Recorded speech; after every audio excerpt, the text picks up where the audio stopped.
Birinci Din İşleri Комиссиясынын төрагасы сизсиз. Ошон үчүн сизди чакырдым эле агай. Келиңиз бир эстеп өтпөйлүбү? Ошол кезде дин акыбалы бүгүнкүдөн айырмасы кандай эле? Жана биринчи койгон тапшырмаңыздар эмне эле? Эми ушу биз эгемендүүлүк алгандан бери мына 25 жылга чукулдап баратат. Динге карата, дин саясатына карата бир топ бурулуштар болду да. Мына биринчи эле 91-жылы эгемендик алганда бул эркин коом, демократиялык коом, адам укуктары, адам эркиндиктери, саясий эркиндик деген түшүнүктөр келди да бизге. Мына ошол адам укуктары, адам эркиндиктери деген укук эркиндиктеринин ичинден ушу дин тутуу эркиндиги бар. Бул негизги фундаменталдык эркиндиктердин бири. Мына ошол эркиндиктерге улай ошол кезде бир жаңылыш пикир болгон, жаңылыш деп азыр айта алабыз. Эми ошол 91-жылы айтыш кыйын эле. 91-жылы ошо Союз убагындагы коммунисттик баягы идеологиянын диндүү төскө органы болгон өкмөт алдында дин иштери боюнча кеңеш бар болчу. Совет по делам религии деген. Ошону жоюп 91-жылы дин тутуу жана дин эркиндиги, дин уюмдары боюнча мыйзам кабыл алынып, ошол мыйзамга ылайык дин жана диндерге толук эркиндик берилген.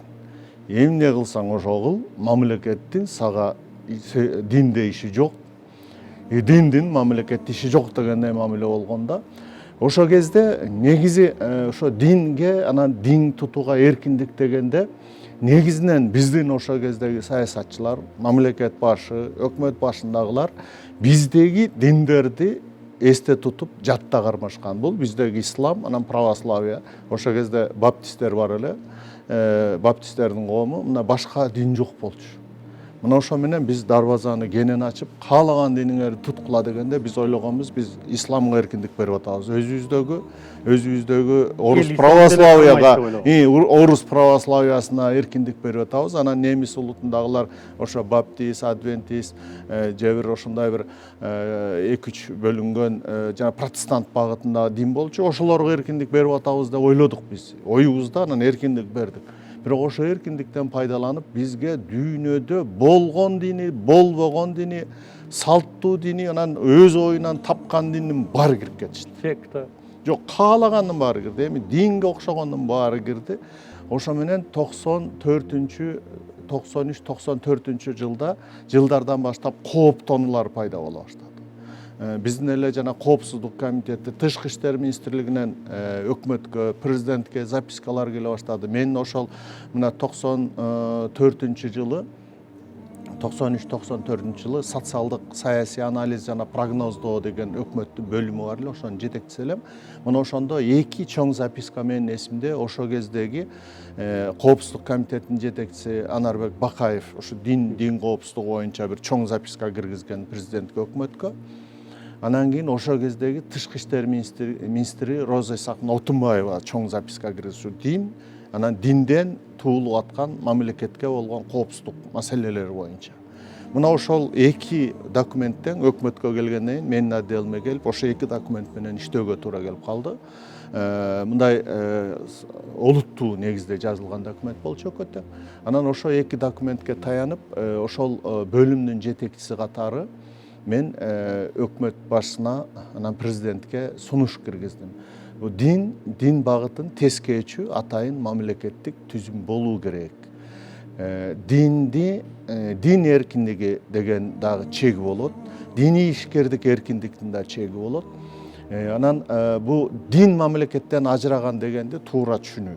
Мисалы үчүн дин мамлекеттен ажыраган деген сөз бул ошол большевиктерден келаткан отделение церкви от религии дегенден алып койдук да биз. Бул деген сөз дин менен мамлекеттин такыр иши болбойт деген нерсе эмес. Дин мамлекеттен ажыраган деген сөз мамлекет динди тескебейт, диндин ички жанагы жобосун, ички шариятын же Догматтарына догматтарына килгишпейт деген сөз. Ал эми диний ишмердик бул мамлекеттен, коомдон ажырабайт. Анткени диний эле эмес, ар кандай ишмердик бул коомго же оң таасир этиши мүмкүн, же тескери таасир этиши мүмкүн. Тескери таасир этчү кыймыл аракеттерге мамлекет тоскоол болуш керек, тескеш керек дегендей кат менен мен кайра киргиздим. Ошол где-то ушу бир жылча ошол тегеректе сөз болуп, анан 95-жылы чечим кабыл алынып, ушундай түзүм керек деп 96-жылдын башында март айынын 4-үндө ошол президенттин указы чыкты. Ошо мамлекеттик дин иштери боюнча комиссия түзүлсүн. Ошо комиссиянын жетекчисине ошо Каптагаев дайындап бир эле барак кагаз болчу. Мына ошол кезде, мына 96-жылы мамлекеттик комиссия түзүлгөндө биринчи эле маселе ошол мамлекеттик комиссиянын мамлекеттик орган катары орду кандай болот, кандай мыйзам чегинде иштейт деген маселе турду. Конституцияда да дин эркиндиги толук деп жазылып турат. Бир дагы мыйзам жок. Ушу мамлекеттик орган менен диний уюмдардын ортосундагы алаканы аныктай турган бир да мыйзам жок. Мына ошондо биз штатты да аз беришти. 5 киши болчубуз ошол кезде. Комиссия кимдер болчу штаттагылар? Мына ошондо мындай кесип боюнча, адистиги боюнча кимдер эле алар? Философ, история, философия, ушул дин багытын адистер. Динди түшүнгөндөр беле? Түшүнгөн балдар. Мына азыр ошолордун баарын эле айтып бере алам. Мисалы үчүн ошол эле Кубан Исмаилов, ошол Союз убагында ушу дин иштер кеңешин башкарып келген Алапаев аксакал, мына ошону кеңешчи кылып алганбыз. Наталья Шадрова өзү комсомол партия кызматында жүрүп диний коомдук маселелерди түшүнгөн. Мына ошо менен биз баштадык ишти. Баштагандан мына 6 ай ичинде биз ошол убактылуу жобо катары бекиткенде, мына диний уюмдарды каттоо тартибин, диний миссияларды каттоо, диний окуя жайларын каттоо тартибин убактылуу жобо деп 96-жылдын ноябрда указ менен бекиткенбиз. Мына ошол убактылуу жоболор, мына ошол биз кичинекей комиссия жасаган 2008-жылга чейин иштеди, убактылуу жобо катары. Мына 2007-2008 жылы анан ошо дин тутуу эркиндиги жана диний уюмдар жөнүндө деген мыйзамга ошолор киргизилип, ошол жобонун негизги жана концепциясы бүгүнкү күнгө чейин иштеп атат. Эми буга мен айтайын, эми бир чети сыймыктанасың ошондой нерсе. Но бир чети ошол кезде 5 жыл эркиндик менен ушу биз диний жанагы агым менен катар, диндин тазасы менен катар жанагы ыплас саркындылардын баары кирип кеткенине өкүнөм.